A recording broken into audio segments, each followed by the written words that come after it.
பாட்டி வீட்டு சமையலில் தேங்காய் திரட்டி செய்யலான்னு அதுக்கு ஒரு கப்பு, இந்த கப்பால் ஒரு கப்பு பச்சை பயிறு எடுத்துருக்கிறேன். இதில் அரை கப்பு உப்பு கிளாஸ் எடுத்துருக்கிறேன். இதெல்லாம் அரை கப்பு உப்பு கிளாஸ் எடுத்துருக்கேன். இது ரெண்டும் நல்லா கொஞ்சம் வறுத்துக்கலாம். இது நல்லா அப்படியே பொண்ணு வரலாம் வறுத்துடலாம். பருப்பு ஒரு கப்பு, தேங்காய் அரை கப்பு, ஒரு கப்பு வெல்லம், இதுக்கு தேவையான பொருட்கள் இப்போ அரைக்கலாம். இப்போ இதுக்கு வந்து ஒரு டீஸ்பூன் நெய் ஊற்றிக்கலாம். இது ஆறட்டும்.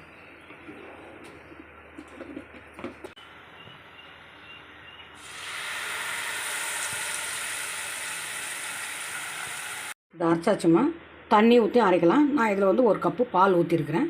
பால் ஊற்றி அரைச்சிருக்கிறேன்.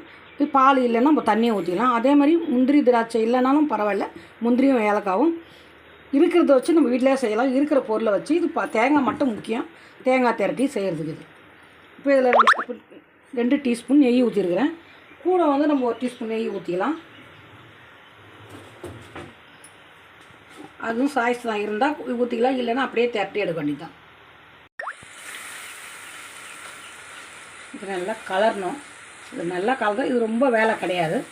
நல்லா கலத்தி இது நல்லா திரட்டி எடுக்கணும், அவ்வளோதான்.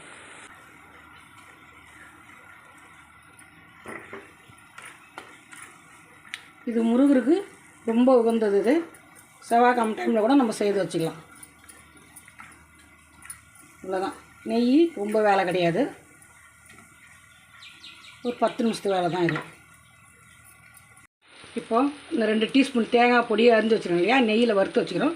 அதை இதில் போட்டுக்கலாம்.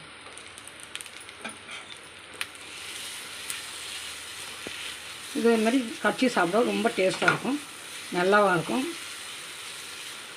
ஒரு 10 நிமிஷத்து வேலை கூட இல்லை இது, அவ்வளோதான். தேங்காய் திரட்டி ரெடிமா. இது உங்களுக்கு பிடிச்சிருந்தா லைக் பண்ணுங்கள், ஷேர் பண்ணுங்கள், கமெண்ட் பண்ணுங்கள், செய்து சாப்பிட்டு பாருங்கள்.